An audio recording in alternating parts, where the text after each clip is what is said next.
ಹುಬ್ಬಳ್ಳಿ ನಗರದಲ್ಲಿ ಇದು ದೇಸಾಯಿ ಕ್ರಾಸ್ ಅಂದರೆ ಕೇಶಾಪುರಕ್ಕೆ ಹೋಗುವಂಥ ರಸ್ತೆ. ಇದರ ಮಧ್ಯದಲ್ಲಿ ಇಲ್ಲಿ ರೈಲ್ವೆ ಬ್ರಿಡ್ಜ್ ಮೇಲೆ ಇಲ್ಲಿ 24 ಅವರ್ಸ್ ಕುಡಿಯುವಂಥ ನೀರನ್ನು ಹರಿತಾ ಇದೆ. ಮಹಾನಗರ ಪಾಲಿಕೆ, ಜಿಲ್ಲಾಡಳಿತ, ಸ್ಮಾರ್ಟ್ ಸಿಟಿ ಯಾವುದೇ ಒಬ್ಬ ಅಧಿಕಾರಿಗಳು ಇಲ್ಲಿ ಕಣ್ಣಾಕ್ಸೇ ಇಲ್ಲ.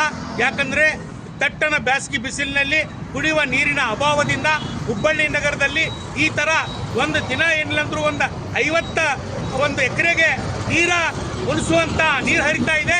ಇವತ್ತು ವಾರ್ಡ್ಗಳಲ್ಲಿ 8 ದಿನಕ್ಕೊಮ್ಮೆ 10 ದಿನಕ್ಕೊಮ್ಮೆ ನೀರು ಬರ್ತಾ ಇದೆ. ಬೇಸಿಗೆಯಲ್ಲಿ ನೀರಿನ ಅಹಂಕಾರ ಹೆಚ್ಚಾಗಿದೆ.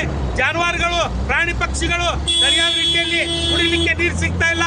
ಹಾಗಾಗಿ ಮಹಾನಗರ ಪಾಲಿಕೆ, ಸ್ಮಾರ್ಟ್ ಸಿಟಿ, ಜಿಲ್ಲಾಡಳಿತ, ಸಂಬಂಧಪಟ್ಟ ಇಲಾಖೆ ತಕ್ಷಣ ಇದರ ಮೇಲೆ ಕ್ರಮ ತಗೊಂಡು ದುರಸ್ತಿ ಮಾಡಬೇಕು. ದುರಸ್ತಿ ಮಾಡದಿದ್ರೆ ಮುಂದುವರುವಂತಂದಲ್ಲಿ ಸ್ಮಾರ್ಟ್ ಸಿಟಿ, ಮಹಾನಗರ ಪಾಲಿಕೆಗೆ ಮುತ್ತಿಗೆ ಹಾಕಿ ನಾವು ಹೋರಾಟ ಮಾಡ್ತೀವಿ ಅಂತ ವಿನಂತಿ ಮಾಡ್ತೇವೆ.